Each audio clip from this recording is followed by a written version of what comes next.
Did you one day decide that, oh hey, you finally have a good PC and you finally are ready to live the dream of being a Twitch streamer? But then you realize, hey, you kinda want a piece of hardware that allows you to tinker with your audio settings at will, even allowing you to do cool sound effects and other stuff. But then you look at all the options online and you notice, hey, as a small streamer, or not even a streamer yet, I can afford any of that stuff. It's just a little too expensive for my wallet to handle right now. So if you also live in the Philippines and looked around online, you may have noticed these sound cards called the V8. Commonly, the V8 sound cards are usually found with the BM800 bundles. Is that a microphone I would recommend? Maybe not, but the sound card?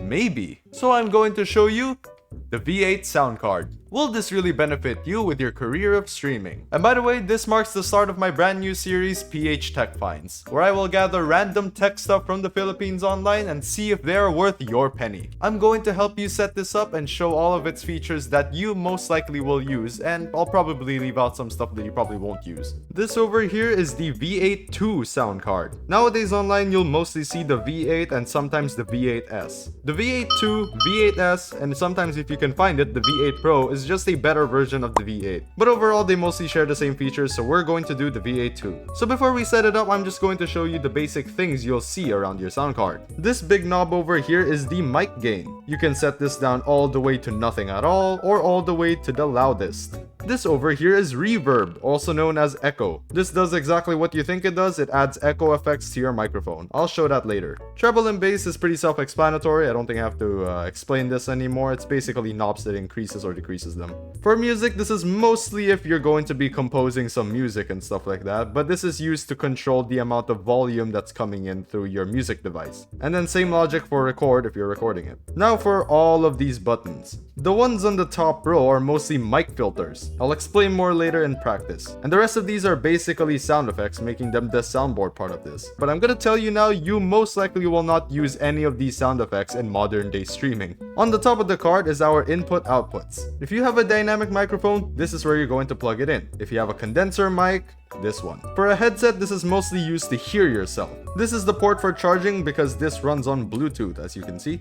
A company instrument is usually plugged into a company instrument, or if you want, a laptop. The live IOs are where your audio is gonna come out of, and this one's your power switch.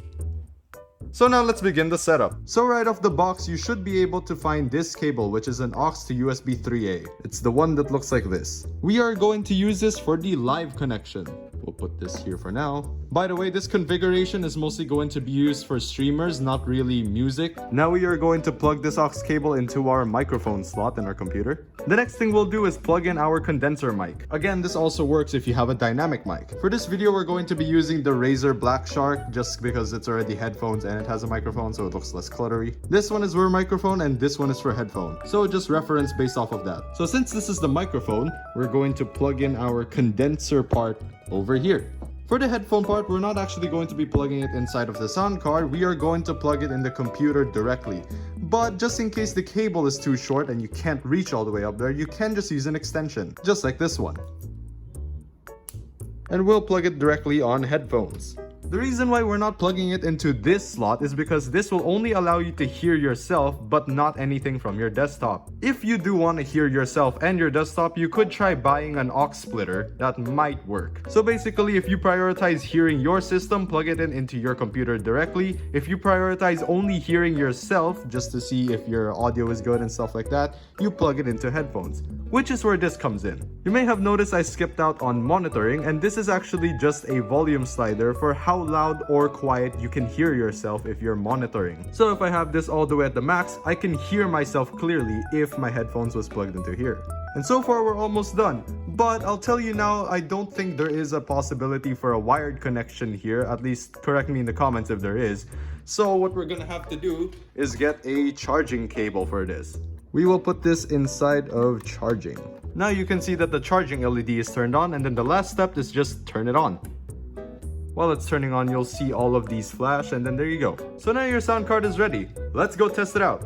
Alright, now I am currently inside of OBS and you are listening to this mic that is connected to the sound card, as you can see over somewhere here, I think. And my current settings is on maximum microphone gain and no anything else. So as you can see, if I turn my microphone down, you'll start to hear me less and less and less.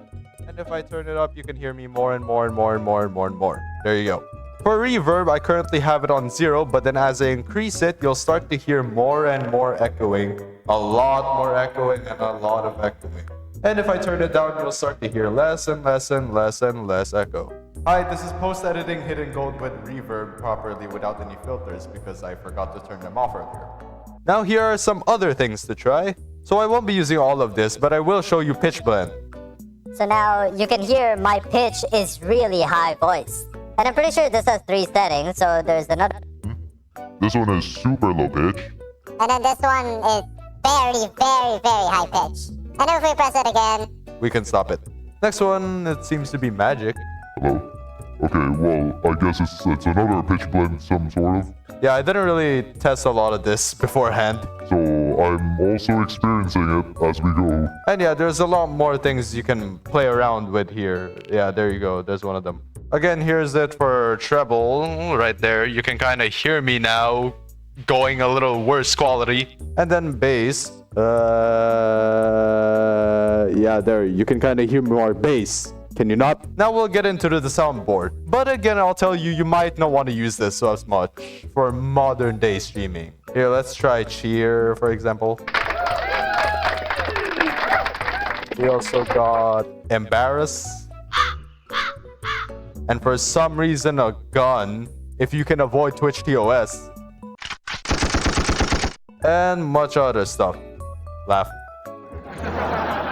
And that's basically it for the V8-2 sound card. Now I want to talk about some potential downsides to this. I don't know if you can hear it, but there's a very small amount of hiss. But if you don't really mind the slightly quiet hiss, then maybe it's okay for you. Now overall, what use does this particularly have in streaming? Well, I guess it can help you with, pitch blend. Pitch blend is one of the things that's basically one of the good things here. It's like, realistically, I wouldn't be using any of the sound. and I'll mostly just use pitch blend, because why not? Probably the best feature about this sound card is just the echo. I mean, you can do some cool funnies with this, I suppose. Again, here's post-editing HiddenGold with actual reverb properly. But honestly, you'll get a lot more out of this if you're actually recording some kind of music or instrument with it.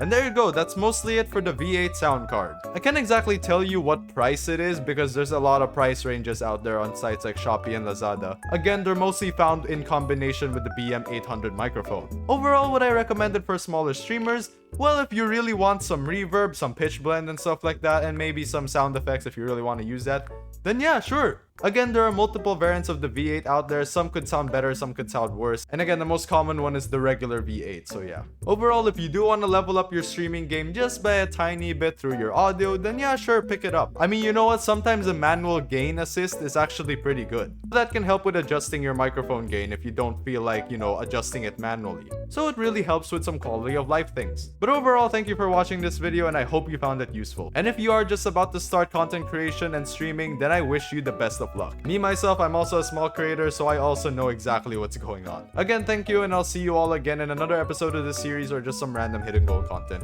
Goodbye.